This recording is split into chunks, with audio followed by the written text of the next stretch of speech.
जय Hind all my dear students, आपका स्वागत है। और मैं आशा करता हूं कि आप कुछ नया सीख रहे होंगे और इसी सीखने की कड़ी के अंदर मैं आपका ज़रूर सहयोग कर रहा हूँगा। और जो अपकमिंग एग्ज़ाम है आपके डिफेंस के एनडीए, सीडीएस, सीएपीएफ, तो उसमें आप ज़रूर सफलता लेंगे। इसी इनिशिएटिव के साथ मैं हिस्ट्री आपको कंटिन्यू करा रहा हूँ। 9 चैप्टर की तरफ हम लोग बढ़ चुके हैं। अब धीरे धीरे हिस्ट्री के बाद हम ज्योग्राफी की तरफ भी मूव ऑन करेंगे, पॉलिटिकल साइंस की तरफ भी मूव ऑन करेंगे। तो हर चीज को हमको लेके चलना है। दूसरी चीज है कि सबसे पहले आप क्या कर लेंगे, अगर कोई भी आपको डाउट हो तो सबसे पहले इस नंबर पे मुझे व्हाट्सअप कर देंगे, ठीक है। और टेलीग्राम ग्रुप ज्वाइन कर लेंगे। टेलीग्राम ग्रुप ज्वाइन करेंगे ओपला डिफेंस, जिससे आप वहां क्वेश्चन सॉल्व कर पाएंगे। क्या कर पाएंगे? क्वेश्चन सॉल्व कर पाएंगे। करंट अफेयर वगैरह आपको मिल ही रहे होंगे। अप्रैल का मंथ स्टार्ट हो गया है, तो अब धीरे धीरे अप्रैल की तरफ भी मूव ऑन करेंगे। तो जो भी बच्चा 1 सितंबर का टारगेट लेके चल रहा है 2024 सीडीएस या आपका एनडीए, तो वो जरूर इससे जुड़ सकता है जब तक हम काफी कुछ खत्म कर चुके होंगे, ठीक है। तो आपको बस जुड़े रहना है, ज्यादा से ज्यादा अपना प्यार देना है और ज्यादा से ज्यादा इस चैनल को सब्सक्राइब और शेयर करना है, ठीक है। तो आगे बढ़ते हैं। आज हम थोड़ा सा सिल्क रूट देखेंगे, और क्योंकि सिल्क रूट हमारा उस दिन का टॉपिक रह गया था, इसलिए मैं सिल्क रूट लेके आया हूं। देखिए, सबसे पहले रोमन एम्पायर, ये बहुत बड़ा एम्पायर रहा है, ठीक है। बेंजेटिन एगिया रोमन एम्पायर हम बोल सकते हैं। यहाँ मेडिटेरियन सी है और यहाँ ब्लैक सी है। ये कॉकस माउंटेन है। ये देखिए एशियंट की बुक्स, मतलब हम एशियंट की बुक्स तो नहीं बोल सकते, बट एशियंट टाइम पीरियड में भी इसका काफी ज्यादा रिलेवेंस था। और आज भी करंट में भी इन जगहों को जो मैं मार्क कर रहा हूँ वो बहुत ज्यादा इंपॉर्टेंट है। जैसे कि आपसे कंटिन्यूसली पूछा जाता है कि यूराल रिवर कहाँ पर है, तो रशिया में फ्लो कर रही है। और कहाँ ड्रेन करती है, तो कैस्पियन सी में। और ये यूराल क्या है? माउंटेन भी है, ठीक है। एक हो गया एरियल सी, ठीक है। एरियल सी लैंडलॉक सी है, ठीक है। यहाँ आ गया पर्शियन गल्फ, ठीक है। ये आ गया पर्शिया, आज के टाइम का ईरान, ठीक है। ये अरेबियन पेनिसुला, जिसमें ओमान आ गया, आपका ये यूएई आ गया, सऊदी अरेबिया आ गया, ठीक है। तो अलेक्जेंड्रिया आ गया, रोम आ गया। ये बड़ी बड़ी रिवर है, डॉन आज भी बहुत ज्यादा फेमस रही है, वोल्गा, ठीक है। देना पर ये ज्यादा पूछा जाता है, यूरोप से निकलती देना पर। तो आपको ये थोड़ा सा सिल्क रूट पता होना चाहिए। और आज भी ये जो रूट है कहीं ना कहीं चाइना के कंट्रोल में ही है। देखे तो चाइना बहुत बड़ा ट्रेडिंग हब है आज के टाइम पे भी, और चीप लेबर होने के कारण उसके पास ज्यादा अपॉर्चुनिटीज है ये सब चीजों को ग्रैब करने की, ठीक है। तो आप आराम से इसको पीडीएफ में देखिए, 6 क्लास के एनसीईआरटी डाउनलोड करिए और आपको ये सब चीजें समझ में आ जाएगी।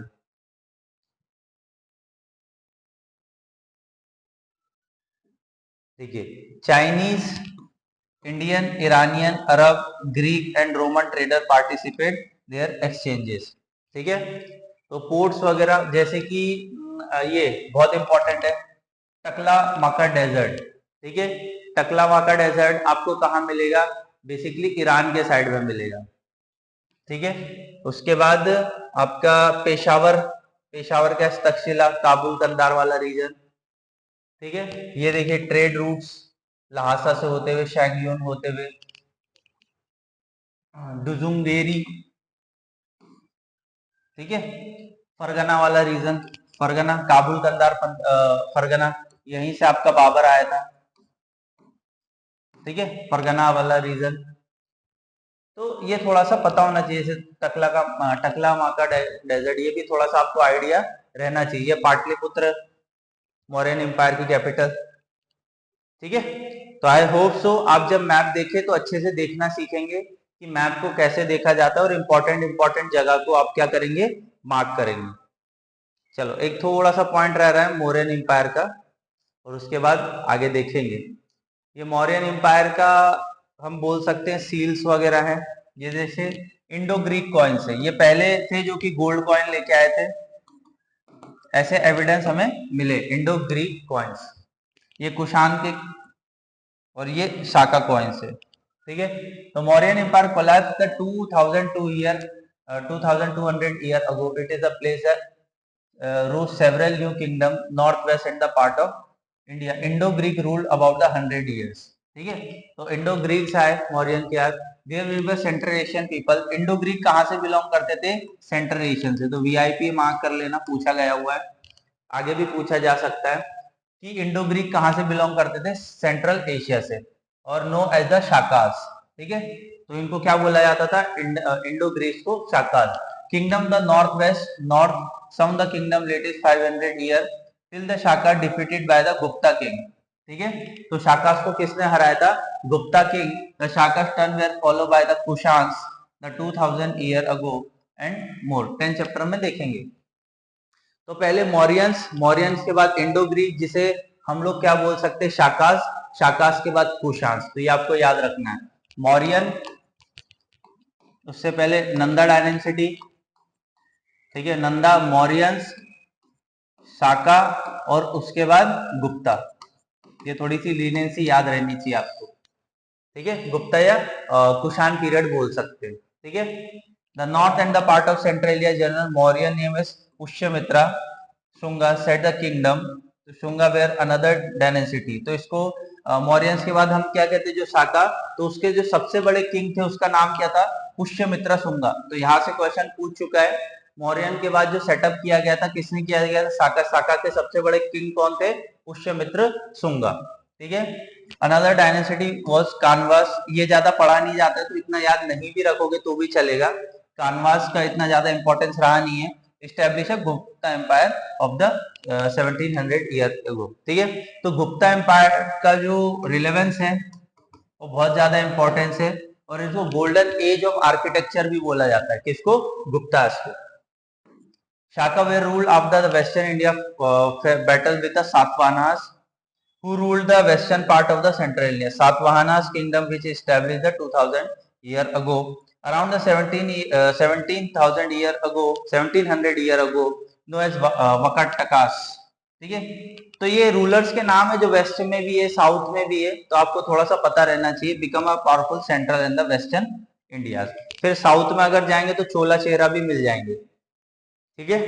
ये रहा सातवाहना का कॉइन, ये रहा शाकास का कॉइन, ये रहा इंडो ग्रीक्स का, और ये रहा कुषाण का कॉइन। तो आपको थोड़ा सा एक आइडिया होना चाहिए। देखो साउथ में गए तो क्या मिल गया? चोला, चेरा, पांड्या, ठीक है। 2200 से लेके 1800 शताब्दी के बीच में। There were two large kingdom, Pallavas और Chalukyas. There were several kingdom known as their coins and inscription as the book. तो बहुत सारे किंगडम साउथ में मिले हैं हमें, चोला, चेरा, पांड्या, पल्लवास और Chalukyas. There were other changes that taking place. Ordinary men and women play a major roles. Agriculture, growth, production, sea, ठीक है ना। तो काफी सारी चीजें हमको और देखने को मिली है। Discover made by the development of the stemless, ये सब, ठीक है। तो आपको ये सब पता होना चाहिए। Indo Greek coins, Kushan coins, Shaka coins और सातवाहना कॉइन्स, ठीक है। तो अब हम लोग बढ़ेंगे 9 चैप्टर की तरफ धीरे धीरे। तो आप आराम से बैठ के पढ़ें।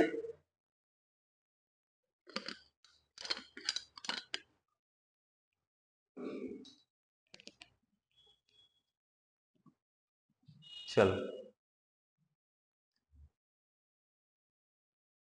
तो अब क्या देखना है हमें? वाइटल विलेजेस, थ्रिविंग टाउन्स, ठीक है। तो अब धीरे धीरे हम लोग को विलेजेस के बारे में देखना है और थ्रिविंग टाउन्स के बारे में देखना है। तो iron and tool agriculture, we often use of iron granted today made for iron and steel are the part of the daily life. बिल्कुल, आज के टाइम पे जो आयरन और स्टील है ये हमारे डेली लाइफ के बेसिस में यूज किया जाता है। 3000 year ago, some of the largest collection iron tool weapons found in the megalithic burials। तो आज से 3000 साल पहले भी हमें आयरन के टूल मिले हैं, और कौन से टाइम पीरियड में? मेगालिथिक टाइम पीरियड में। Around 2005 year ago, there is evidence for the growing use of iron tool, including X मतलब कुल्हाड़ी, cleaning forest and iron plugging has been, हमने चैप्टर 6 में देखा हुआ है। ठीक है, तो ये हमको इतना जानने की आवश्यकता नहीं, वो सब चीजें हम लोग ने देखी भी है। Next, other step in the increased production of irrigation. Kings and kingdoms you have to reading to extend without the support of flourishing village. New tools and the transpiration was the irrigation built by during the time periods of canals, wells, tanks and artificial lakes. देखिए, agriculture ये बहुत important है। Agriculture क्यों important है? Agriculture surplus होगा तभी तो हम लोग पढ़ाई कर सकते हैं। आज मैं पढ़ा रहा हूँ, आप पढ़ रहे हो, क्यों? क्योंकि किसान हमारा क्या कर रहा है? खेती कर रहा है। और किसान जब खेती कर रहा है तो सरप्लस मतलब खुद का पेट भी पाल रहा है और आपको भी पाल रहा है, तो कहीं ना कहीं सरप्लस हो रहा है। सरप्लस हो रहा है जब इंडस्ट्री फ्लरिश कर पा रही है। तो ये कहीं ना कहीं हर एक डायनेसिटी में देखा गया है, हर एक एम्पर को देखा गया है, एम्पर को, कि वहां क्या किया जा रहा है? एग्रीकल्चर को बहुत ज्यादा इंपॉर्टेंस दिया जा रहा है। एग्रीकल्चर एक ऐसा सेक्टर है जहां आप जितना नरिश करोगे, जितना आगे बढ़ाओगे, उतना ही आप रिलायबल हो पाओगे अपने रूलिंग में। ठीक है,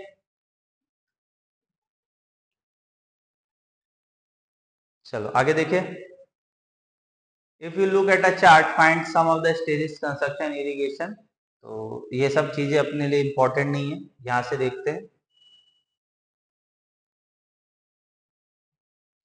Who lived in the villages? There were at least three different kind of people living in the most villages in southern and northern parts subcontinent. The Tamil region, large landowners known as Velluru. ये पता होना चाहिए, वेल्लार या वेल्लूरू। ठीक है, तो south में तमिल वाले रीजन में जो बड़े लैंड या जमींदार होते थे उसको क्या बोला जाता था? वेल्लूरू। ठीक है, तो ये क्वेश्चन पूछा जा सकता है। Ordinary people ploughman known as a uzhavars. ठीक है, तो मतलब जो गरीब बोल सकते हैं या खेती बाड़ी करने वाला व्यक्ति, उसको क्या बोला जाता है? उजावर। यहां से क्वेश्चन बनेगा, डैम श्योर रहो, वीआईपी। ठीक है, तो लैंडलॉर्ड्स बड़े रीजन में साउथ को क्या बोला जाता था? वेल्लारा। और जो नॉर्मल व्यक्ति होता था, uzhavars. Landless labour including slave known as the kadaisiyars and adimais. पता होना चाहिए, बिल्कुल, वीआईपी। ठीक है, जो स्लेव्स होते थे और लेबर होते थे उसे क्या बोला जाता था? कडाक्शियास एंड अडाई। ठीक है, ये अडाई, ये चीजें पता होना चाहिए। फिर बोलना मत कि 6th क्लास की एनसीईआरटी से क्वेश्चन आगे हमसे बनाएंगे।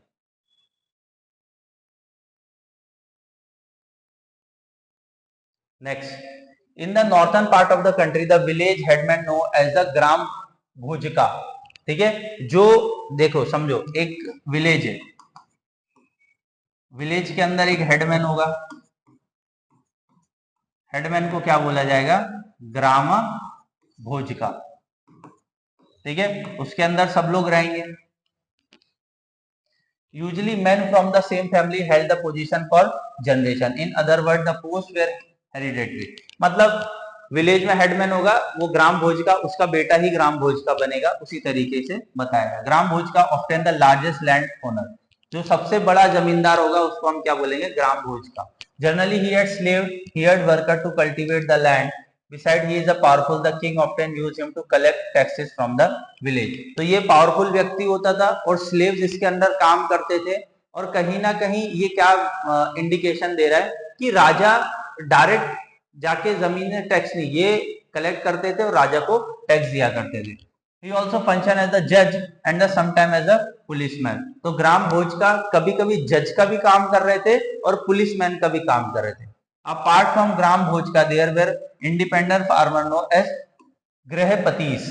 ठीक है, गृहपतीस। तो इंडिपेंडेंट जो फार्मर होंगे, जो स्लेव फार्मर नहीं होंगे, जो इंडिपेंडेंट फार्मर होंगे, उसको क्या बोला जाएगा? Grihapatis. Most of the smaller landlord, इसको क्या बोल सकते हैं? छोटे लैंडलॉर्ड बोल सकते हैं। Where men and women such as dasa and karmakara who did not own land. तो दासा और कर्मकारा ये लोग लैंड ओन नहीं कर सकते थे, इनके पास खुद की जमीन नहीं हो सकती थी। Earn living working on the field own by the other. Most villages there were also some craft person such as blacksmith, porter, carpenter and weaver. तो ये हमको देखने को मिला है, पोर्टर, कारपेंटर और ब्लैकस्मिथ, मतलब आपके ये सब बनाने वाला, सोना चांदी के जेवरात बनाने। ठीक है, चलो तमिल अर्लिएस्ट तमिल इंस्क्रिप्शन में देखते हैं। Some of the earliest work of Tamil known as Sangam literature. भाई यहाँ से बिल्कुल क्वेश्चन पूछा जाता है, तमिल का सबसे फर्स्ट स्टेज का लिटरेचर कौन सा है? संगम लिटरेचर। ये कंट्रोवर्सी हमेशा संस्कृत से रहती है।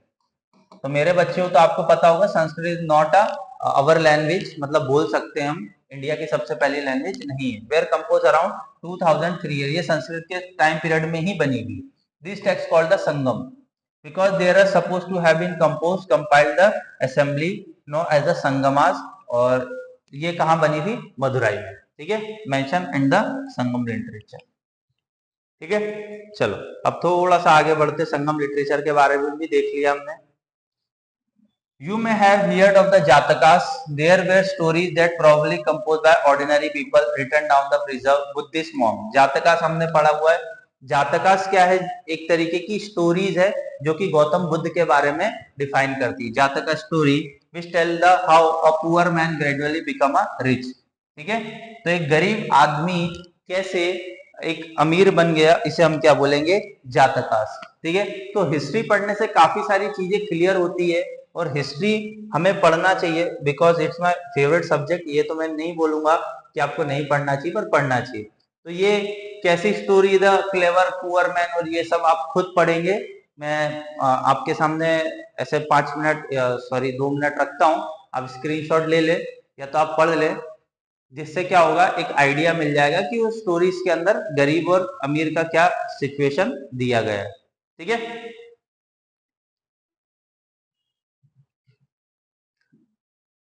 चलो आई थिंक सो स्क्रीनशॉट ले लिया होगा, फिर आप पढ़ लेना आराम से। चलो कुछ एविडेंस वगैरह भी आगे मिलेंगे। We can use other kind of evidence to find about life of early cities. Sculpture का depicting people live in the town and villages forest. Many of this sculpture were use to decorate railing pillar gateway building visit by the people. तो वही है Harappa peoples के किस तरीके से evidence मिले में देख सकते हैं हम।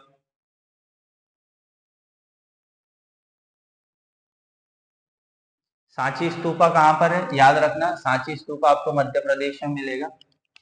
ठीक है, 6 क्लास की एनसीईआरटी में दिया हुआ है, बाद में बोलना नहीं कि सांची कहाँ पर है। सांची कहाँ पर मिलेगा आपको?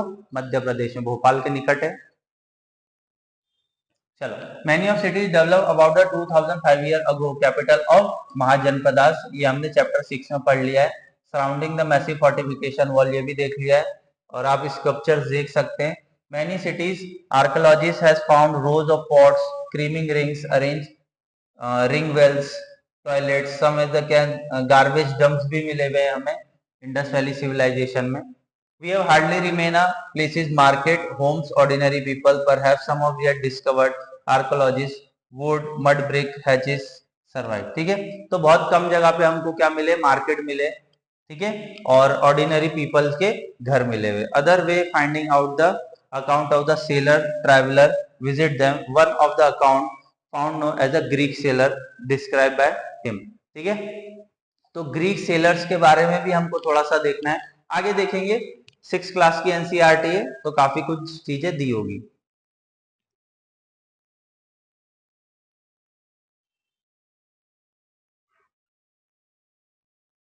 चलो ये आप खुद से पढ़ लेंगे। Barygaza, the story of Barygaza, the Greek name of Bharuch.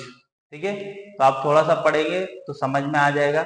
मुझे नहीं लगता वो मुझे एक्सप्लेन करना चाहिए। अब थोड़ा सा पॉइंट्स के बारे में देखेंगे। पंच मार्क पॉइंट्स, ये इंपॉर्टेंट पॉइंट्स है। Punch mark points where generally rectangular sometimes square round in the shape. तो आपसे पूछा जा सकता है पंच मार्क पॉइंट कैसे हो सकता है? तो या तो रेक्टेंगुलर हो सकता है या तो स्क्वायर हो सकता है। Earlier cut off the metal sheet made of the plated metal global spherical body, the coin were not inscribed but they are stamped with the symbol using dies and purchase, they are called the punch mark coins। तो punch mark coins के अंदर क्या मतलब आपको मिलेगा?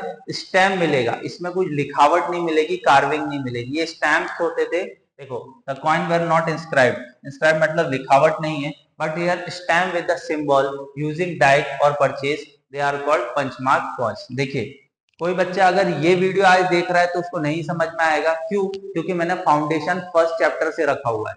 तो first chapter जाके देखो, फर्स्ट चैप्टर जब आप जाके देखोगे तो आपको आज का 8 9 चैप्टर आपको समझ में आएगा। 9th क्लास के 9th चैप्टर चल रहा है 6th क्लास की एनसीईआरटी। ठीक है, These coins are found over the most part of the subcontinent circulation early centuries. ठीक है, तो notice how wealthy major term coin, ये हम पेज नंबर 90 में देखेंगे. Archaeologist has found several thousand coin belonging to this period. Earliest coin use about 500 year ago. तो punch mark coin जो है आज से 500 साल पहले भी हमको देखने को मिला. यहाँ से पूछा गया हुआ है क्वेश्चन, इसलिए बता दिया कैसे दिखता था पंचमार्क कॉइन, तो आपको थोड़ा सा आइडिया होना चाहिए. ठीक है, अदर मीन ऑफ एक्सचेंज थोड़ा सा ये देखते हैं. Sangam collection, as they carry white paddy of their land, exchange of salt of another, crossing a long road of carts, through sands with moonlight, taking whole families who had the left behind, depart of the salt merchant, leave the city empty. तो ये इतना important है नहीं. Cities with many functions, ये थोड़ा सा हम लोग देख लेंगे. तो प्लीज आप लोग है ना पहले की एनसीईआरटी प्रेफर करो. बीच में कूदोगे तो मजा नहीं आएगा, क्योंकि मैंने पहले बहुत अच्छे से बेस रखा हुआ है और वो बेस होना जरूरी है. Very often single town are important for the variety of reason. Let us example of Mathura. Mathura has been an important settlement more than 2005 years ago. Important because a crossroad of two major route travel trade from the northwest to east, from the north to south. There were fortification around the city. Several signs farmer herders from adjoining the provide food from the city. Mathura are also the center where some extremely fine sculpture were produced. तो मथुरा आज से 2500 साल पहले बसा हुआ, तो oldest city भी बोल सकते हैं. Around 2000 year ago Mathura become the second capital of Kushana. तो कुशाना का सेकंड कैपिटल कौन सा था? मथुरा. तो पता रहना चाहिए आपको. ठीक है, who was reading in chapter 10, Mathura was also religious centre, जैसे Buddhist monastery, Jain shrine and important centre for worship of Krishna. तो बुद्धिस्ट मोनेस्ट्रीज भी मिलेगी आपको मथुरा में, जैन श्राइन्स भी मिलेंगे, और वर्शिप जो हमारा हिंदू रिलीजन है कृष्णा की, वहां पूजा भी होती है. Several inscriptions surface stone slab structure has been found in the Mathura. तो मथुरा कहीं ना कहीं बहुत ज्यादा इंपॉर्टेंट है हमारे सोसाइटी के लिए. 2005 ईयर अराउंड ये चीजें देखी हमने.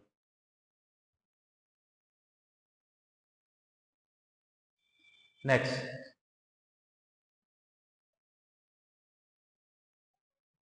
generally there are short inscription recording gifts made by men, sometimes women. Monastery and shrines there were made from the king, queens, officer, merchants and crafts person who lived in the city. तो monastery और shrines कौन बनाता था? या तो राजा या रानी. देखिए, trade कर रहे हो तो ट्रेड करने के लिए आज भी आपको कोई रुकने की व्यवस्था तो चाहिए, कहीं तो हॉल्ट करोगे ना. तो वो ट्रेडर्स के लिए कौन बनाता था? राजा या रानी बनवाई है तो ऑफिसर्स बनवाएंगे, तो मर्चेंट या क्राफ्ट पर्सन ही वो सिटीज के अंदर क्या बनाते थे? मोनेस्ट्री या श्राइन. मोनेस्ट्री या श्राइन मतलब ट्रेडर्स के लिए रुकने की जगह, ठहराव. For instance inscription Mathura mention gold Smith, black Smith, ये सब हमको देखने को मिला है. वहां क्या क्या चीजें होती थी.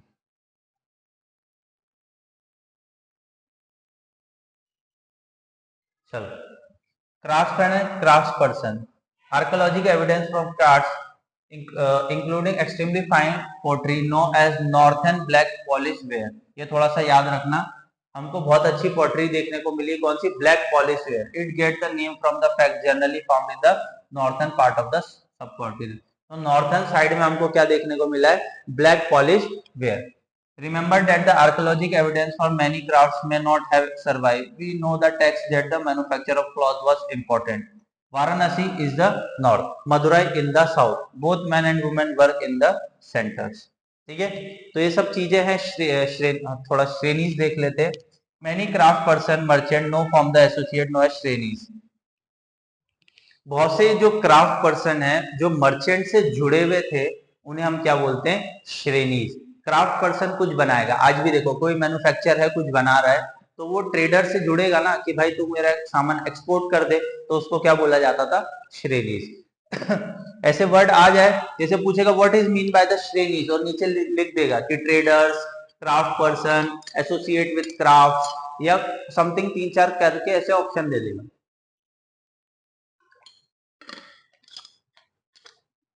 तो आपको क्या होना चाहिए?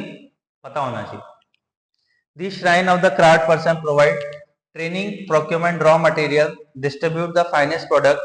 Shainis are merchant organized by trade. Shainis also survive the banks rich man and the women deposit. देखिए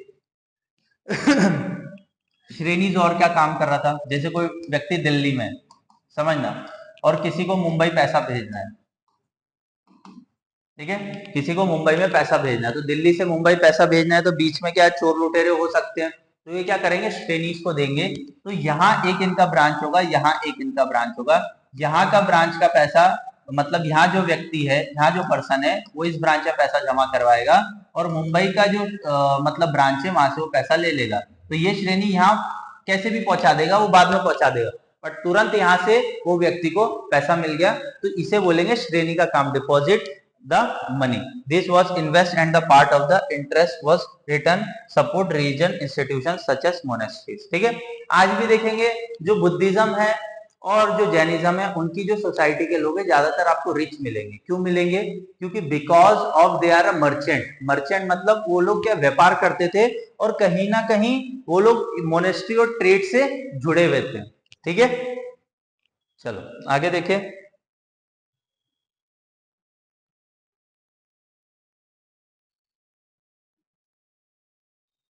तो ये रूल्स वगैरह यहाँ जानने की आवश्यकता नहीं है, ठीक है।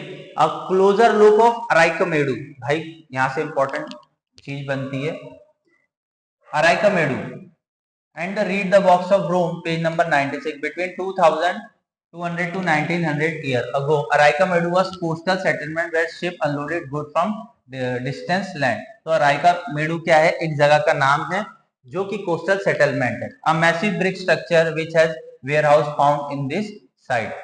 The Mediterranean region such as Amphorian, tall double-handled jar that contain liquid such as wine or oil, stamped red glass pottery known as the Arete ware, named after the city of Italy. This made by the pressing wet clay mold. This were another kind of the pottery. Rome design were used. Rome lamp, glassware and the found of the site. देखिए आज हम बोलते हैं कि हम trade कर रहे हैं, पर आज से 5000 ईयर बिफोर जो इंडस वैली सिविलाइजेशन थी वो भी ट्रेड करती थी।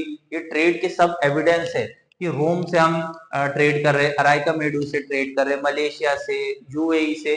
आज के ये नाम हो सकते हैं, बट उस समय पर्शियन एम्पायर, गल्फ एम्पायर, तो ये ऑटोमन एम्पायर, टर्की, तो ये कंट्रीज जो थी पहले भी, वो क्या करती थी, इंडस वैली सिविलाइजेशन से ट्रेड करती थी।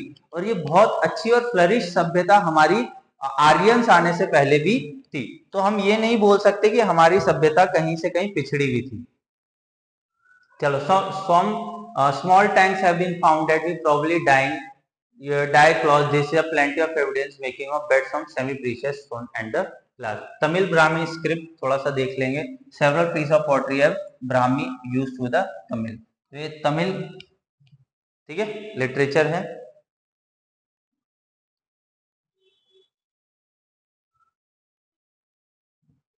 रोम, रोम को देखिए, oldest city in the Europe. Rome जो है वो ओल्डेस्ट सिटी है कहाँ की? रोम की। Same time cities Ganga valley, ठीक है। Rome was the capital of the largest empire spread across Europe, northern America और अफ्रीका, वेस्ट एशिया।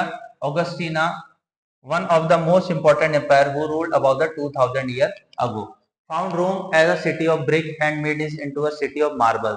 तो आज एशियन टाइम पर रोम भी एक ऐसी सिटी है जो हमारे इंडस वैली सिविलाइजेशन, या हम बोल सकते हैं आर्यन सभ्यता आने के बाद भी फ्लरिश कर रही थी। Found Rome of the city of brick into the city of marble, latest ruler build temples and the places, ठीक है। तो रोम के अंदर भी टेम्पल बनाए गए, श्राइन्स बनाए गए। तो ये सब चीजें हमें क्या दिखा रहा है कि उस समय कालीन में भी देखिए कितनी अच्छी आर्किटेक्चर बनाई गई है रोम के अंदर। तो कभी भविष्य में जाने को मिला रोम जैसी कंट्री में तो जरूर विजिट करेंगे एशियन मोनामेंट्स को, ठीक है। तो आई होप सो हमारा चैप्टर 9 वाला खत्म हो गया होगा। ये कुछ क्वेश्चंस हैं, आप लोग ट्राई करिए। साइंस श्रेणीज और एसोसिएट देखिए आ गया। तो आपको पता होना चाहिए श्रेणीज क्राफ्ट पर्सन से बिलोंग करते। Mathura was the important religious centres, ports तो नहीं है, विलेज भी नहीं है, फॉरेस्ट एरिया भी नहीं है। अच्छे क्वेश्चन से, ऐसे ही क्वेश्चन फेम होते हैं। जैसे 2-3 क्वेश्चन यहाँ भी है। Ring wells were use in the, ring wells कहाँ यूज किया जाता है, आप इसको सॉल्व करें। पंचमार्क कॉइन को कैसे कॉइन थे, ये आप यूज बताएंगे, ठीक है। पंचमार्क कॉइन अभी पढ़ा है हमने, तो अच्छे से पढ़ेंगे और उसका जवाब जरूर देना, ठीक है। ये 2 क्वेश्चन आपके लिए, 2 क्वेश्चन मैंने बता दिए, ठीक है। तो हमारा 9 चैप्टर खत्म, हम लोग 10th की तरफ मूव ऑन करेंगे नेक्स्ट सेशन में।